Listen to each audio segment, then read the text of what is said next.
Hello, this is the market update for 10th of June close.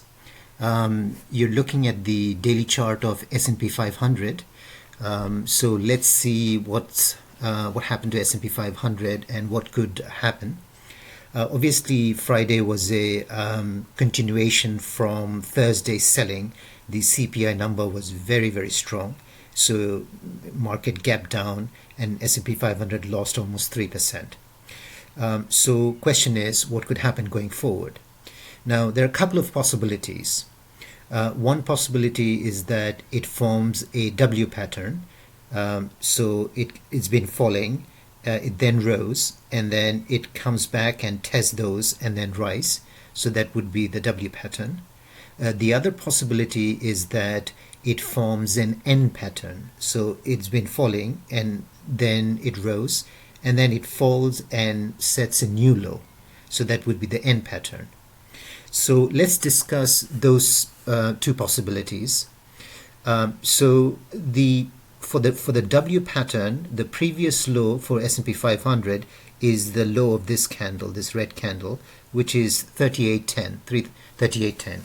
So one possibility is that it falls to 3810 and then bounces and then closes above these highs. If that were to happen, then it would form the W pattern. Now, keep in mind that next week we've got more economic numbers coming out. We've got options expiration on Friday. We've got the Fed announcement. So a lot going on next week. So market would react accordingly. So based on that, we need to be prepared for all possibilities. So I've just discussed the W possibility, which is it touches this support and then bounces, goes above. So that would be the formation of the W possibility. The other possibility is that the market forms a new low. So that would happen if market goes, S&P 500 goes below 3810. That would establish a new low. So if it falls below 3810, where could it go? Well, if we look at the daily chart, we've got this downward sloping trend line. It bounced off this trend line number of times here, here, here, here. So it could very well fall all the way to this trend line. Depending upon when it touches the trend line, it's around 3750, 3730, somewhere around here, depending upon when it touches this. So based on the daily, it would project a price target to this trend line. If we look at the weekly chart, then what we do is we see this horizontal line where a number of candles have interacted with this zone. This zone is around 3710. You see this red candle, then this green candle, and these other candles, they all interacted with this zone. So that's 3710, 3700 based on the weekly. Obviously, there's additional level below, but for the time being, let's just say let's see what happens at 3700, and then we'll discuss the other ones maybe in future videos. So based on the weekly, the price target would be 37 to 3710. Based on the daily too, you see the daily one is going to be interacting with the weekly support. So that area seems to be a good support area. So that's the situation if it forms an N pattern where we see a new low. So that's the analysis for S&P 500. If we look at NDX, NASDAQ 100, again, the two possibilities are the W pattern and an N pattern. So for W pattern, the previous low is the low of this red candle, which is 11,492. So if it falls to 11,492 or thereabouts and then bounces and goes above this level, which is around 12,925, then that will form the W pattern. So it would be this, this, this, and then that. The other possibility is the N pattern where it forms a new low. So in order if it forms a new low, the question is, what are the downside targets? So again, like S&P 500, there's this downward sloping trend line. It bounced off this level number of times. So it could come and touch this line, which would be around, depending upon when it touches, around 11,100.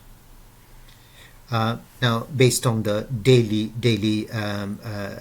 time frame, if we look at the weekly time frame, we see that there are a number of candles, weekly candles, interacting in this zone. So that's this zone, and this zone is around 11,000 to 11,200.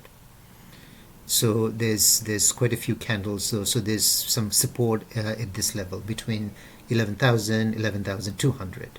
And you can also see that the daily downward sloping line also interacts with this zone. If we look at the monthly chart of NDX, and then we bring in the moving averages, so what we see is that we've got the yellow one is the monthly 20 EMA, and the blue one is the monthly 50. You can see that the monthly 50 is also interacting in this zone. The monthly 50 at the moment is at 11,182, let's say 11,200. So you see that on a monthly basis, we've got support at the 50 EMA. Based on the weekly, we've got number of candles interacting in this zone, which is say 11,000 to 11,200. And on the daily time frame, we've got this downward sloping trend line, which is also interacting around 11,100 in that zone. So the downside target would then be between 11,000 to 11,200 on NDX.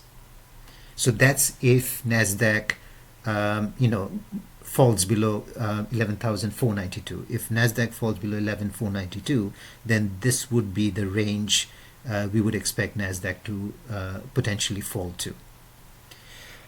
So looking at other markets, so let's look at the 10-year.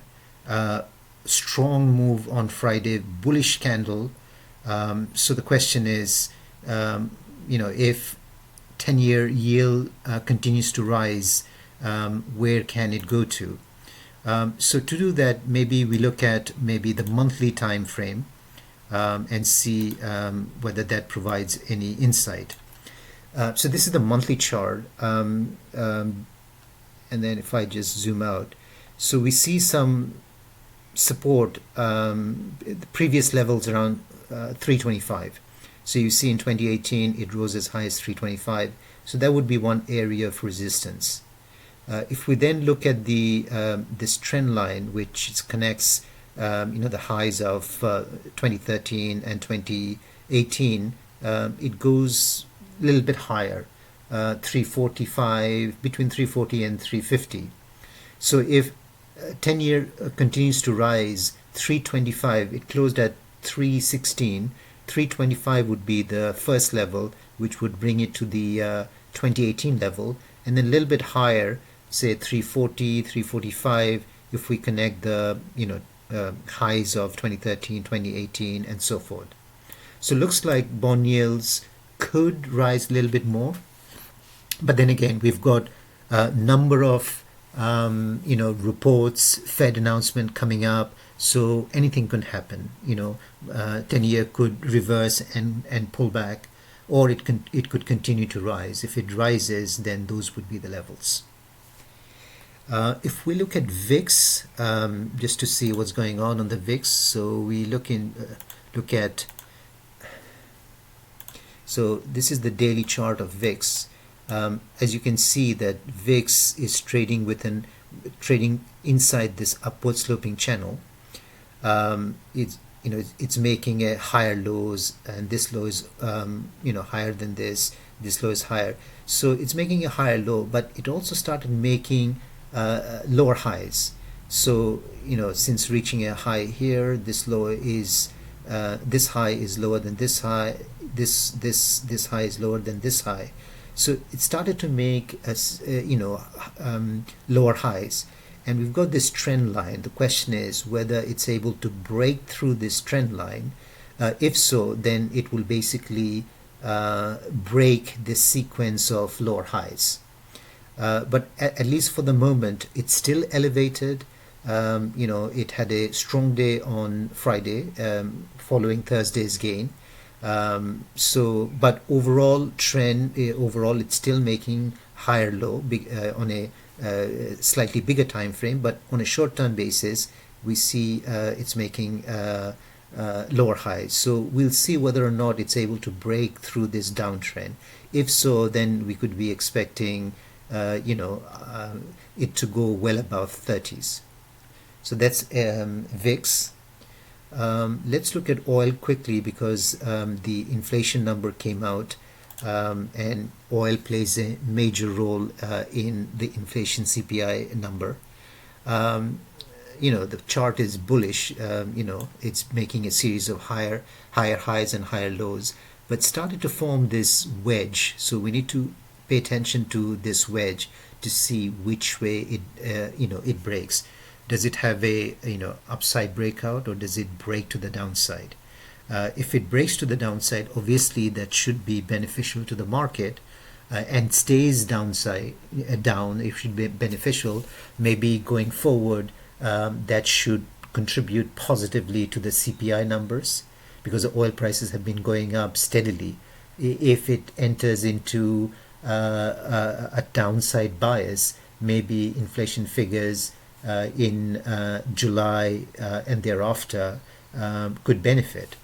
So, but at the moment, it's quite bullish, but we need to see how this rising wedge is resolved. If we look at gold, gold is looking, for the most part, quite bullish. If you look at the weekly basis, you see that on a weekly basis, it's trading within this upward sloping channel. It found support at the lower level a number of times. If you look at here, it found support at the lower level a number of times. So near-term resistance would be at this midpoint of the channel. There was resistance here, small breakout, and then pullback, support here. So this area obviously is going to act as a resistance. So that should be around 1920. So if gold